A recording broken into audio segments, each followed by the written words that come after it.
Welcome dear learners. Let me begin my video presentation with a short question.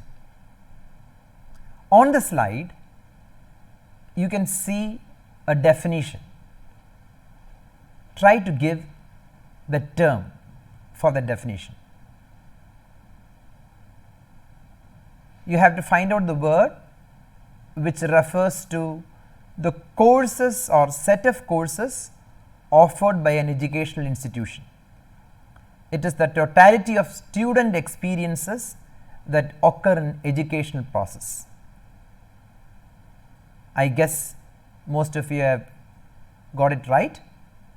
The answer is curriculum. So, today we shall discuss, or rather I will be sharing with you my experiences of curriculum development. At the very outset, let me tell you that I am not an armchair philosopher. I have got experiences developing curriculum with different institutions like SCRT and SITTR, SITTTR, State Institute of Technical Teachers Training and Research. So, I would be sharing with you some of the experiences that I found feasible while developing curriculum. So, when you hear this word curriculum planning or curriculum development, I can guess some of the responses of the listeners. They would rather think, why should we listen to this video presentation, because this is not related to us. The university plans the curriculum, we are just to implement the curriculum. So, as teachers, what is our role in curriculum planning? I request you to watch this video for two reasons. First, at some point of time, we should all become, as teachers, we should all become curriculum planners or curriculum developers. As there are many autonomous colleges springing up, we have to develop curriculum. Second one, some of the teachers would always complain that the curriculum is not good enough to be delivered. There are many gaps. So, if you are a good curriculum planner, you can develop this curriculum, or you can bridge the gap and deliver a better curriculum. So, my request is to watch this video from first to last. Let me begin with a small anecdote. I began my career as a teacher in Government College, Kattappana. After putting my signature, I went to the staff room. One of my fellow teachers told me that I had to engage the very next period. He handed over a book to me and told that I have to take classes for the second BSc physics students. It was a general English class. So, I went to the class. I never looked into the book because I did not have time for preparation. So, I went there, made some rapport with the students, talked to them, talked about the importance of English, and came back to my department. Back in my department, I asked my head of the department to tell me more details about the course, to tell me about the subject that I have to teach, for how many hours, how I have to deliver it, what will be the assessment pattern, and she gave me a bulky book in which it had the aims and objectives of the course planning, the course rationale, and many other things. So, I just wanted to note down the difference between syllabus and curriculum. So, here on the screen we are now going to watch the differences between curriculum and syllabus, but before that I just want all of you to give it a thought. What is the difference between syllabus and curriculum?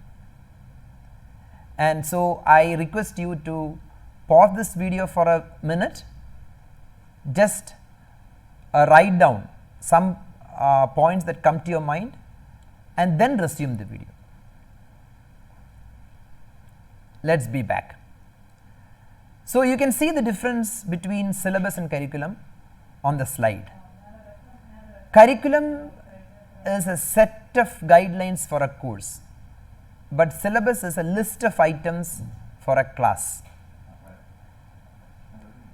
For example, if you have to teach BA English and you have a set of guidelines for teaching BA English, the aims and objectives of that course, the course rationale, the learning strategies, the assessment patterns and things like that.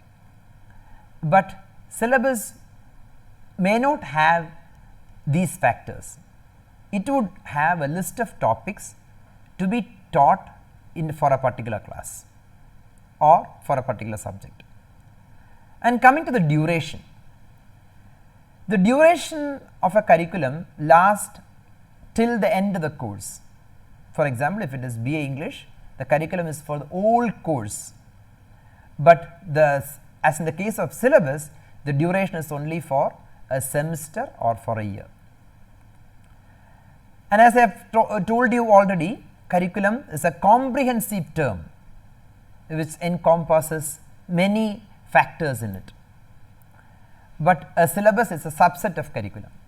In the curriculum process, syllabus design would naturally evolve, and curriculum is Latin in origin. It comes from the word curere, which means to run a course. The syllabus comes from the word situba, which means a label attached to a leather bag which has got documents. And the scope of curriculum is broad. You have learning objectives there, you have the teaching strategies, you have the instructional planning and design, the stages of implementation of the curriculum. So, the scope is broad, but the syllabus is narrow because it has to be taught in a class. And another major difference between curriculum and syllabus is curriculum is not that teacher dependent. The teacher cannot alter curriculum, whereas in the case of a syllabus, the teacher can depend, the teacher can always alter it, in the sense if he or she feels that a particular topic has to be dealt with in detail, he can go for it. He can give certain prominence to certain topics, he or she can delete certain topics, etc. So, these are the main differences between curriculum and syllabus. So, as told earlier, we are going to deal with the phases of curriculum development. I believe that curriculum development can be divided into 4 broad areas or phases. First one is the preparation phase, the second one is the development phase, the third one is the implementation phase, and the fourth one is the evaluation phase. So, we shall begin with the first phase, that is the preparation phase. Preparation phase has got 5 elements in it. One is the needs analysis, the second one is job profile identification, third one is identifying the different tasks in the job, fourth one is suggesting a suitable title for the program, and the fifth one is describing the characteristics of the learners. Before coming to needs analysis, let me ask you a question. Why should there be a curriculum preparation or planning? As the proverb says, if you fail to plan, you plan to fail. So, we should plan well in advance. If we want a perfect curriculum, we should plan well in advance. In all the curriculum development workshops that I have attended, I had undergone a lot of conceptualization workshops, preparation workshops. These preparation workshops give you a focus on what we are going to do in the upcoming years or months. And the next one is, who should be involved in the curriculum planning or development. And some of the teachers would have a thought that curriculum development should be done only by a group of experts. Yes, it is right up to a certain extent. But I would say that curriculum development should be the result of a team effort.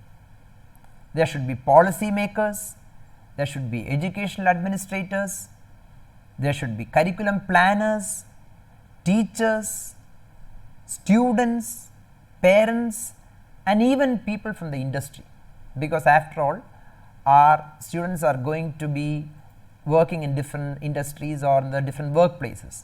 We have to take them into consideration also. Then what is the importance of policy makers? I would say they play a very significant role in curriculum planning or in the curriculum development.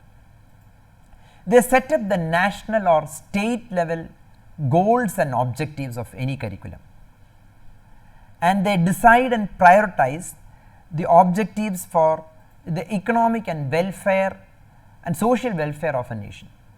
So, their role is very important, because they are the bosses of curriculum, we can say, and they, of course, they plan curriculum in a macro level.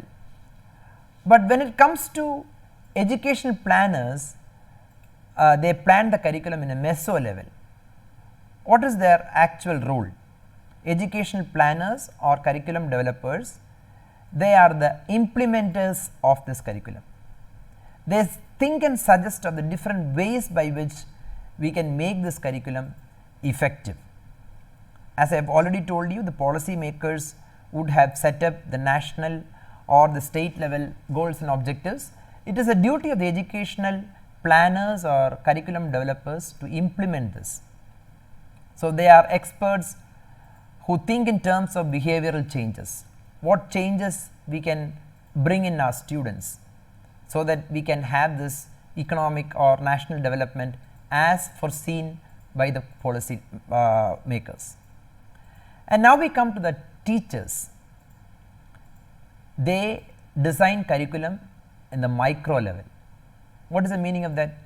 Because the policy makers, as I have told you, would design the curriculum at a very broad level, and the curriculum planners or educational administrators, they try to implement this curriculum in the best possible way they can, and the teachers implement this curriculum according to the vision and mission statements of the educational administrators and the policy makers. And we think that they don't have much freedom, but as I have already told you, if there are gaps, they can bridge the gap. Any curriculum or any syllabus in the hand of a bad teacher would be the worst thing that can happen.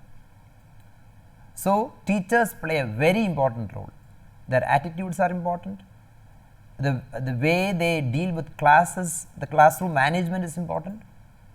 So, teachers play a very important role in curriculum planning and development. Now comes the role of students. See, nowadays we talk much about learning centered or learner centered curriculum, but I have not seen learners playing a very important role in the making up of a curriculum. Most often in some of the curriculum planning, some of the responses of students are taken into account, but I think that they can play a major role, because after all curriculum is meant for the students, mainly for the students. So, they have to benefit. So, we should naturally hear their expectations, their wants, their needs, etc. So, that is also important. So, you can also get responses from parents. As I have told you, after all the students are going to be working in different institutes or in factories or in industries. So, we have to listen to them also. So, what I mean to say is curriculum development is a team effort. Many should be involved in the process of curriculum development, not a set of teachers who have got some experience in curriculum planning should plan the curriculum or should develop the curriculum. It should be the product of a team effort of a group of people. Now, I have told you in the preparation phase we have got 5 stages. Preparation phase is the first phase and we have got 5 stages in it. The first one is the needs analysis stage, and we are now going to deal with the needs analysis stage. What is needs analysis? And I will be giving you a layman's definition of needs analysis. On the screen you can see that definition. You have got so many scholarly definitions of needs analysis, but here I have given you a very simple definition of needs analysis. Needs analysis is collecting information that can be used to develop a profile of learning needs of a group of learners in order to make decisions about the goals and content of a course. So, needs analysis is first one, it is collecting information. Information, what is this information used for? It is used to develop, it is used to know the learning needs of the learners. Okay. Why? In order to make decisions about what content we have to give to the students. So, the purpose of the needs analysis, I have written 4 purposes. The first one is to determine if an existing course addresses the needs of the students. So, that is the first thing that we have to do. In almost all curriculum revisions, what I have seen is when the curriculum is implemented, we think that everything is over. No, we should go in for an evaluation of the curriculum. So, before a new curriculum is introduced, it is the duty of the curriculum planners or the educational administrators to determine whether the existing curriculum runs perfectly or not, whether it addresses the needs of the students. If not, we have to find out what are the lacks in the existing curriculum. Second one, we have to find out the knowledge, the skills and attitudes of the learners to perform different tasks, because we should know the entry level of the students. If we do not know the entry level of students, what happens is when we devise a new curriculum, it will be a kind of duplication. So, we have to find out the knowledge, the skills and attitude of the learners before implementing a new curriculum. The third one, we have to identify the gap between what the students can do and what they are expected to do. When we implement a curriculum, we have certain expectations, but have we reached up to that expectations? Have we achieved that target? We have to think of that. If not, we have to think of strategies on how to attain that target.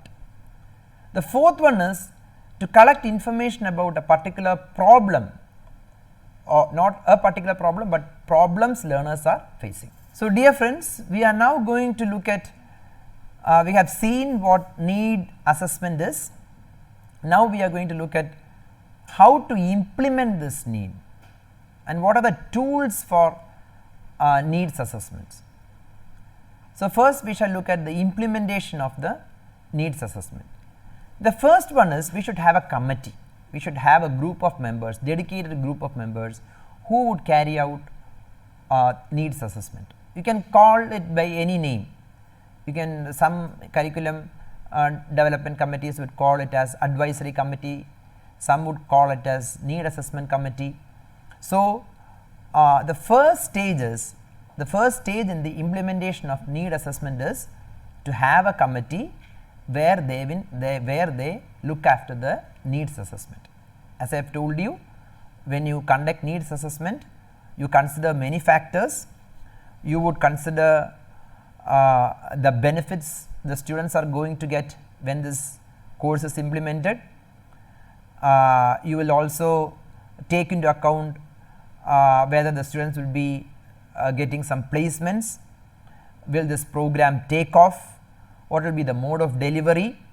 So, you can have these kind of data using different methods. So, the first and the foremost duty of the advisory committee or the needs assessment committee is to collect data as effective as possible. So, what are the functions of this advisory committee? First one is to review the needs assessment or needs analysis process. needs assessment and needs analysis are used simultaneously. So, the first function of this committee is to review the needs assessment process. The second one is to suggest what do you say is to suggest a plan for doing this needs assessment, and the next one is to set guidelines, and the fourth one is to process the data properly. Okay. So, the second procedure or the second procedure in the implementation of the preparation phase is data collection and data selection. Proper data should be collected. If data is wrong, results are going to get affected. So, the in needs assessment, we should collect the proper data from different sources. From where do we get the data from? From where do we get the data?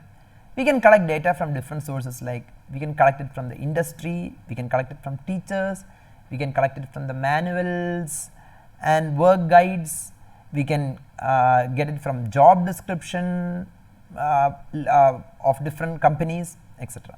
So, we can collect data from different sources using different tools also. We are going to come to the different tools by which we can have needs assessment. And after we collect the data, after we select this data or after we collect this data, the next step is data analysis. So, what is data analysis?